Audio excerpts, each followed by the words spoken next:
Microphone. Let's go. Let's no explanation. No explanation. Right now. Let's get to it. Tucker's back.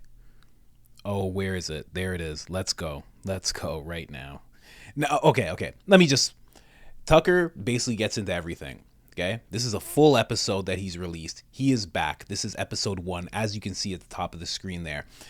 He talks about everything from Ukraine and how silly we are for blindly following this war. He touches on UFOs. He smears and slaps the mainstream media in the face.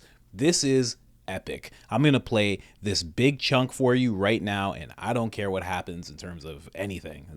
You guys got to hear this. This is wild. Let's go. Your business. Your job is to support Ukraine. Watch Nikki Haley, a Republican candidate for president, explain this principle on CNN. A win for Ukraine is a win for all of us. And for them to sit there and say that this is a territorial dispute, that's just not the case. To say that we should stay neutral, it is in the best interest of America. It's in the best interest of our national security for Ukraine to win. We have to see this through. We have to finish it. See? It's very easy to understand. It is vitally important for you to support Ukraine because it's necessary for Ukraine to be supported by you. Your support is mandatory until it's finished, whatever it is, and whatever that means. So shut up and support Ukraine, or else you're in trouble. Back when they still taught logic, statements like this were known as tautologies. Something is true because it is. The more you repeat it, the truer it becomes. It's a self-reinforcing reality. There was a time when tautologies were considered illegitimate arguments, not to mention hilariously stupid. Only dumb people talk like that. Now everybody in power talks like that. Diversity is our strength.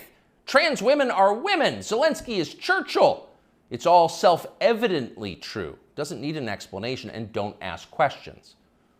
Sound familiar? Of course it does. That's the pap they're serving us day after day in steaming, lumpy portions. By this point, it's possible that American citizens are the least informed people in the world. Your average yak herder in Tajikistan knows who blew up the Nord Stream pipeline. It's obvious. Does he think some skinny dude in a dress is actually a girl? Come on. That idea would never occur to him. You've got to be lied to at full volume over a period of years in order to reach conclusions like that. And of course, we have been. The media lie. They do. But mostly they just ignore the stories that matter. What's happened to the hundreds of billions of US dollars we've sent to Ukraine? No clue.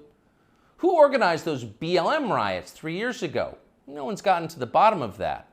What exactly happened on 9/11? Well, it's still classified.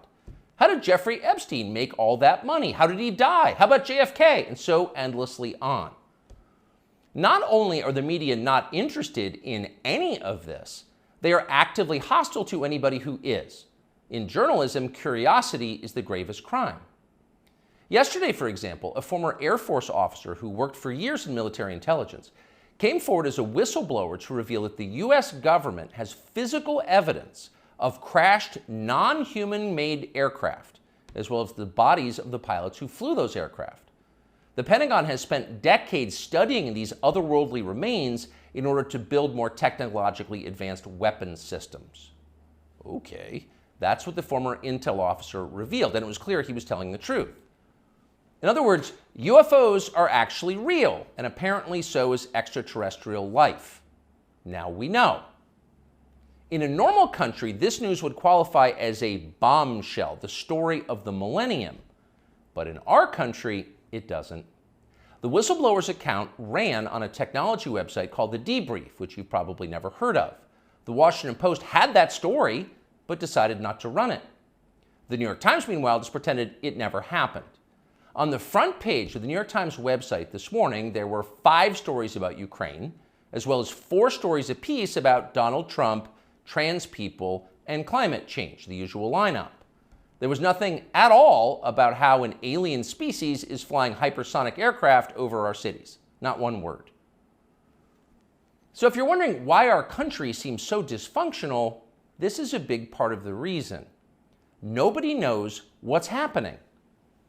A small group of people control access to all relevant information, and the rest of us don't know. We're allowed to yap all we want about racism, but go ahead and talk about something that really matters and see what happens. If you keep it up, they'll make you be quiet. Trust us. That's how they maintain control. When Western tourists first started traveling in large numbers to the Soviet Union in the early 1970s, they found that many Russians had a completely warped understanding of the United States. They thought that Americans lived in grinding poverty, in a state of perpetual race war, and were desperate to flee to the freedom and prosperity of the Eastern Bloc. They thought this because that's what they had been told. They had no way to know otherwise. The few Russians who understood what was really going on in the rest of the world had learned about it from listening to shortwave radio broadcasts, sometimes under the covers so the neighbors wouldn't hear. 50 years later, it is bewildering to consider the ironies here. We're the ones who live in ignorance now. The US government has managed to classify more than 1 billion so-called public documents. So at this point, we can't possibly know what our leaders are doing. We're not allowed to know. By definition, that is not a democracy. Yet it's fine with the media. Secrecy is a powerful tool of control. Stop asking how we got so rich. Here's another story about racism. Go eat each other. That's the program. That's how most of us now live here in the United States. Manipulated by lies, silenced by taboos. It is unhealthy and it's dehumanizing, and we're tired of it. As of today, we've come to Twitter, which we hope will be the shortwave radio under the blankets. We're told there are no gatekeepers here. If that turns out to be false, we'll leave. But in the meantime, we are grateful to be here. We'll be back with much more very soon. Wow. Wow. You just got to sit back and learn as Tucker speaks if you want to be in these type of positions. Wow. That's why I didn't interrupt or anything.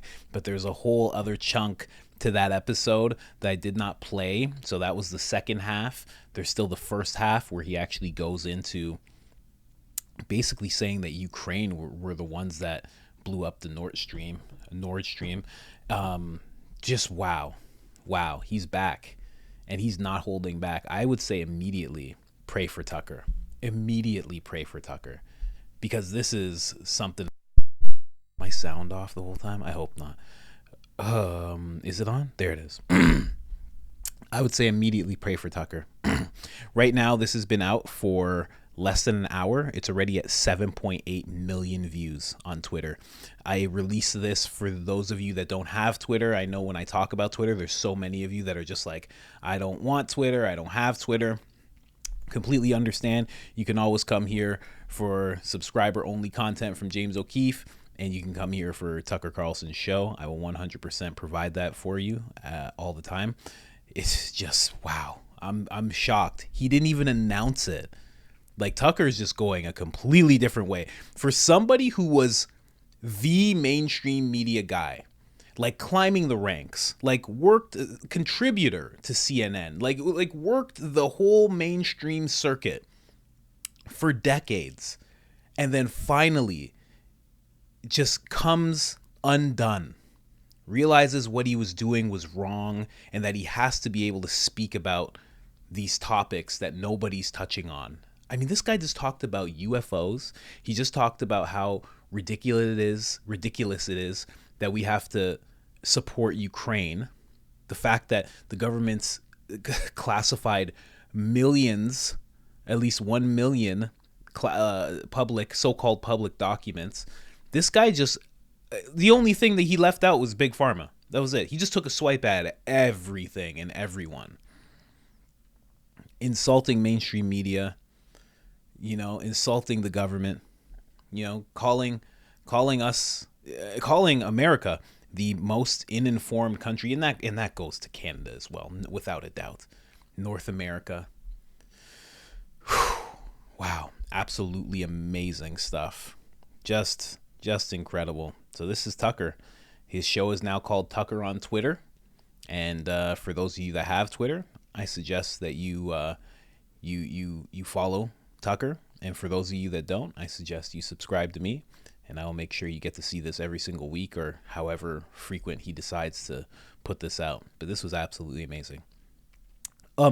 Couldn't have been. I was just eating with my wife. I saw this and I just jumped up, washed my hands because I was eating ribs. I had to show you guys this incredible stuff. This is seriously a pivotal moment in journalism, and I don't think a lot of people realize that. I think a lot of people just think this is another thing. Someone got fired and they started a show.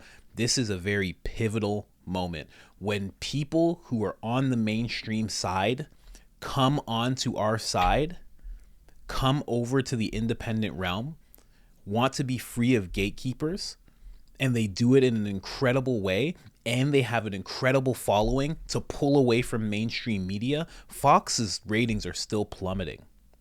CNN's ratings are still plummeting. People don't believe what they hear on MSNBC anymore unless they're 60, 70, 80 years old and just have no link to things like this, YouTube and Twitter and all that stuff. This is a changing of the guard, and what is going to happen next, in my opinion, is there are going to be attacks on independent journalism like crazy. There are going to be more raids. There are going to be more smear campaigns. There are going to be more disinformation agents. There are going to be more. It's going to ramp up beyond belief. Propaganda, everything that you could think of. So stay diligent and make sure you choose your sources wisely. And good luck. And pray for Tucker. Pray for Tucker. This is an incredible day for journalism. I'm telling you, this is an epic day for journalism. We have somebody who is incredibly professional, who was at the top of his game in the mainstream media and just came over to the independent side. And he's saying every single thing that you've heard everybody say from Whitney Webb, me, redacted, like Rogan, Sam Tripoli, anyone you can think of who you listen to who's on the independent side of things. This is epic. Epic. Other than that, I am out.